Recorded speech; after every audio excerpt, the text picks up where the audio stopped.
The janitor was 10 minutes late, and it cost him everything. Thomas Reed stood in the marble lobby of Apex Dynamics, mop in hand, as CEO Vanessa Pierce's heels clicked toward him like a countdown. Her tailored charcoal suit was immaculate. Her expression was ice. "You're late," she said, not bothering to lower her voice. Employees froze mid-stride. 10 minutes, Mr. Reed." Thomas met her gaze, calm despite the audience forming around them. "The subway was delayed. I apologize. I don't accept excuses." Vanessa's voice carried through the atrium, echoing off glass walls. "You're a janitor. Replaceable. Disposable. And clearly, you don't value this opportunity." He'd worked here for 3 months. Arrived early most days. Stayed late without complaint. Never asked for recognition. But today, a subway malfunction made him human, and humanity, apparently, was unforgivable. "I've given 6 years to companies that treat people like assets," Thomas said quietly. "I thought this one might be different." Vanessa's laugh was sharp. "Different? You push a mop for $16 an hour. You don't get to have opinions about corporate culture." She turned to her assistant. "Process his termination. Effective immediately." The lobby was silent. A young woman in a burgundy blazer, an executive Thomas had seen in meetings, looked away, jaw tight. Others stared at their phones, complicit in their silence. Thomas reached into his worn jacket, fingers brushing something Vanessa couldn't see. For a moment, he considered showing her. The card. The documents. The truth. But not yet. "Understood," he said simply, setting down the mop. "I hope you're ready for what comes next." Vanessa dismissed him with a wave, already turning away. What she didn't know would cost her everything. And the reckoning was exactly 48 hours away. 3 months earlier, Thomas Reed had walked into Apex Dynamics with a simple question: was this company worth saving? At 42, Thomas had built an empire most people would never see. After selling his tech startup for $340 million at 35, he'd become a ghost in the financial world, investing through shell corporations, buying shares quietly, watching from the shadows. Apex Dynamics caught his attention when its stock plummeted after whistleblower reports surfaced.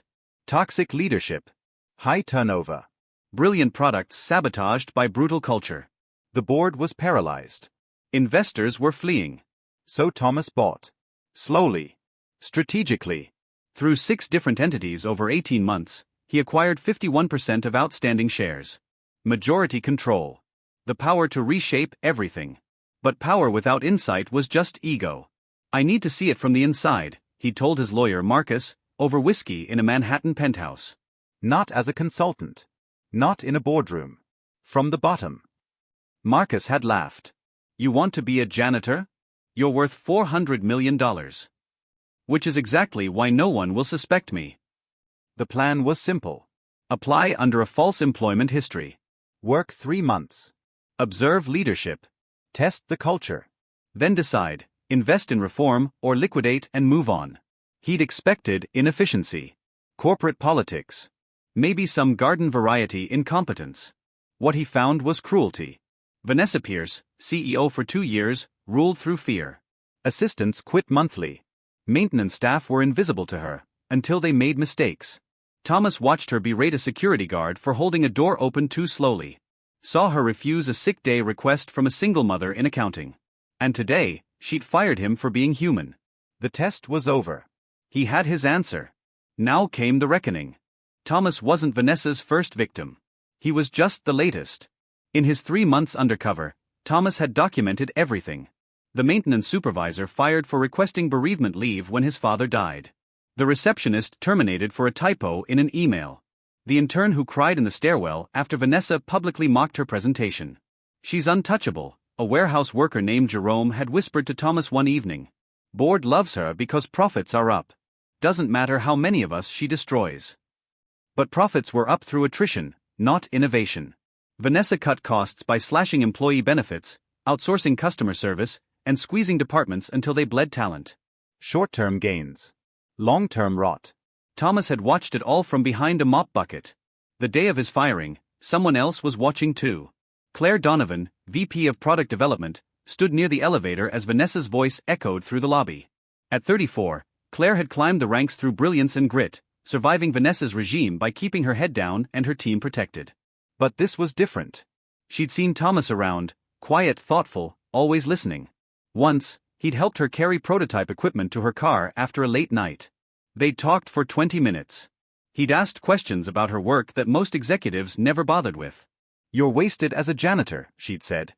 He'd smiled. "Maybe I'm exactly where I need to be." Now, watching Vanessa humiliate him, Claire felt something crack inside her. She pulled out her phone and recorded the final 30 seconds. Vanessa's voice, venomous and clear: "You're replaceable. Disposable." Claire didn't know why she did it. Instinct, maybe. Or decency. But that recording would matter more than she could possibly know. Because 48 hours from now, the board would demand answers. And Claire would provide the evidence that sealed Vanessa's fate. 24 hours after his firing, Thomas sat in a law office across from Marcus, signing documents that would change everything. "You're sure about this?" Marcus asked, sliding the shareholder certificate across the mahogany desk. "Once you reveal yourself, there's no going back." Thomas studied the document. His name. 51% ownership. Majority control of Apex Dynamics. "I'm sure." The emergency board meeting was called for Friday morning, 48 hours after his termination. Vanessa had no idea what was coming. The board summons listed only urgent shareholder matter requiring immediate attention. Thomas arrived at 9 a.m. sharp, wearing a tailored navy suit that replaced the janitor's uniform. His silver hair was neat, his presence commanding. He looked like what he was, a man who'd built empires. The conference room fell silent when he entered. Vanessa sat at the head of the table, irritation flashing across her face. "Who are you? This meeting is for board members and..." Thomas Reed. He placed the shareholder certificate on the table. Majority shareholder. 51% ownership across 6 acquisition entities, consolidated over 18 months. The room erupted.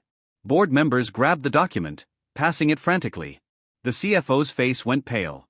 The lead counsel started typing furiously on her laptop, verifying. Vanessa's confident mask shattered. "That's impossible. You're a janitor." "You."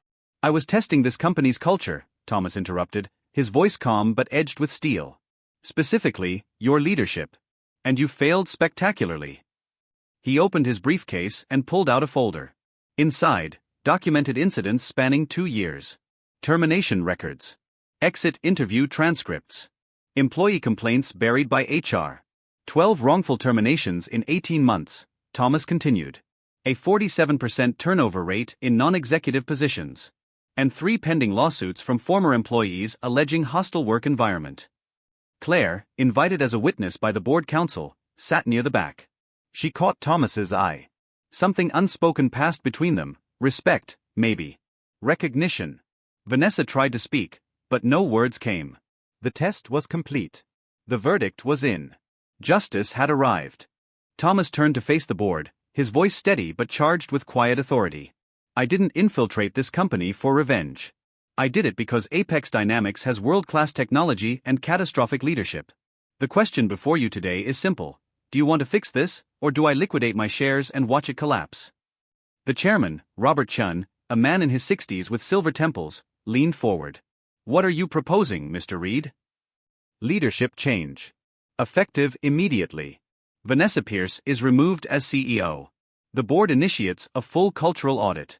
Employee benefits are restored. Wrongful termination cases are settled fairly." Vanessa shot to her feet. "You can't do this. I've increased profits by 23%. "By burning through people," Claire said, standing. Every head turned. She held up her phone. "I have video from his termination. And I have testimony from 14 employees willing to go on record." Thomas nodded to her, gratitude in his eyes. The board counsel spoke quietly to Chairman Chun. He reviewed documents, his expression darkening with each page. Finally, Chun looked at Vanessa. "Ms. Pierce, your employment is terminated, effective immediately. You'll receive severance per your contract, but your equity options are forfeit pending legal review." Vanessa's face flushed crimson. "This is insane. I built this company's." "You exploited this company's people," Thomas corrected. "There's a difference." Security was called. Vanessa left the boardroom in silence, her empire crumbling in the span of 20 minutes. When the door closed, Chun turned to Thomas. "What's your next move?" Thomas looked at Claire, then back to the board. "I'm not here to be CEO. I'm an investor, not an operator. But I know someone who leads with integrity. He gestured to Claire. Promote her to interim CEO. Let her rebuild what's been broken. Claire's eyes widened. Thomas, You recorded the truth when you could have stayed silent. That's leadership. The board voted unanimously. Justice, finally, was served. 6 months later, Apex Dynamics looked different. Claire Donovan stood at the same podium where Vanessa once ruled, but her approach was night and day. Employee satisfaction scores had climbed 64%. Turnover dropped to 11%. 3 former employees returned, including the maintenance supervisor who'd lost his father. We're not perfect, Claire told the quarterly all-hands meeting. But we're building something worth being part of. Thomas watched from the back row, dressed casually in jeans and a button-down. He'd taken a board seat but stayed out of daily operations, trusting Claire's vision. After the meeting, she found him near the lobby, the same marble floor where he'd been humiliated. Still feels strange seeing you without a mop, she said, smiling. I've got 3 in my garage. Old habits. He paused. You've done remarkable work here. I had a good example. Her eyes held his a moment longer than necessary. Something unspoken passed between them, respect deepening into something warmer. Dinner this week? To discuss the Q4 strategy. Thomas's rare smile appeared. Strategy? Sure. She laughed, and for the first time in years, Thomas felt something beyond satisfaction. Purpose, maybe. Or connection. The janitor who was fired for being 10 minutes late had become the investor who saved 1,200 jobs. Vanessa Pierce had taken a position at a failing startup, her reputation preceding her, her options limited. And Thomas had learned something valuable. Wealth could buy companies, but character built cultures. Some people lead through fear, demanding perfection while offering no grace. Others lead through example, testing themselves before judging others. The difference isn't power. It's humanity. And that, money can't buy.